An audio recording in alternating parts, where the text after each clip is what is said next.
The Grand Palace of Bangkok is a grand old dame indeed, that continues to have visitors in awe with its beautiful architecture and intricate detail, all of which is a proud salute to the creativity and craftsmanship of the Thai people. Within its walls were also the Thai War Ministry, state departments, and even the Mint. Today, the complex remains the spiritual heart of the Thai kingdom. Every visitor to Bangkok should see the magnificent buildings within the Grand Palace compound, to get a feeling of the grandeur architectural style. Since the founding of Bangkok as the nation's capital by King Rama I, the Grand Palace has been the major architectural symbol of the Thai royal family. In the present time, the royal family resides at Chitralada Palace while the Grand Palace is used for ceremonial purposes. The dazzling, spectacular Grand Palace is undoubtedly the most famous landmark in Bangkok. It's one must-see sight that no visit to the city would be complete without. It was built in 1782 and for 150 years was the home of the Thai king, the royal court and the administrative seat of government. Located at the heart of Bangkok, Thailand, the Grand Palace was a former residence for King Rama I to King Rama V of the Rattanakosin Kingdom.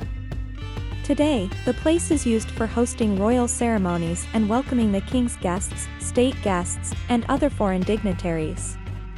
It is also a place where remains of kings and high-ranked members of the royal family were situated before cremation.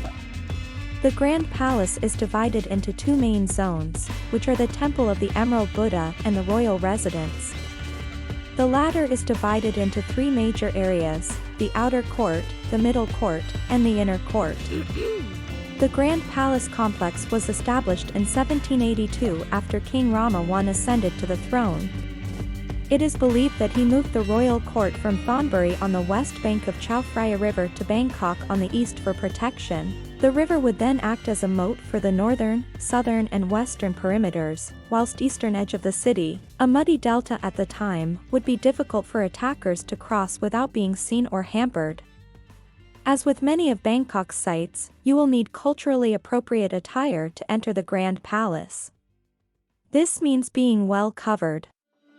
Visitors should wear long skirts or trousers and sleeved shirts, basically anything that covers more than the lower arms and head. The inner court is where the king's royal consorts and daughters lived. The inner court was like a small city entirely populated by women and boys under the age of puberty. Even though no royalty currently resides in the inner court, it is still completely closed off to the public. Despite the proximity of the Grand Palace and Wat Phra Kaew, there's a distinct contrast in styles between the very Thai temple of the Emerald Buddha and the more European-inspired design of the Grand Palace, the roof being the main exception. Other highlights are Boramabaman Hall and Amarinda Hall, the original residence of King Rama I and the Hall of Justice. The palace complex, like the rest of Rattanakosin Island, is laid out very similar to the palaces of Ayutthaya, the glorious former capital of Siam which was raided by the Burmese.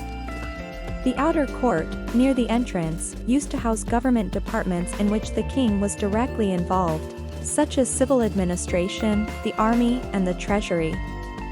The Temple of the Emerald Buddha is located in one corner of this outer court.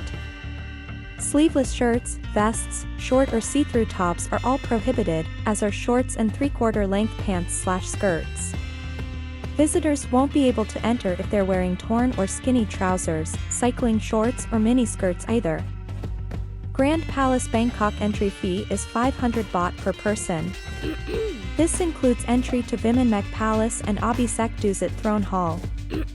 The Grand Palace Bangkok price is much less compared to the whole world of history and knowledge that gets unraveled as one enters inside. The thrilling stories of how Thailand was ruled comes up live in front of the eyes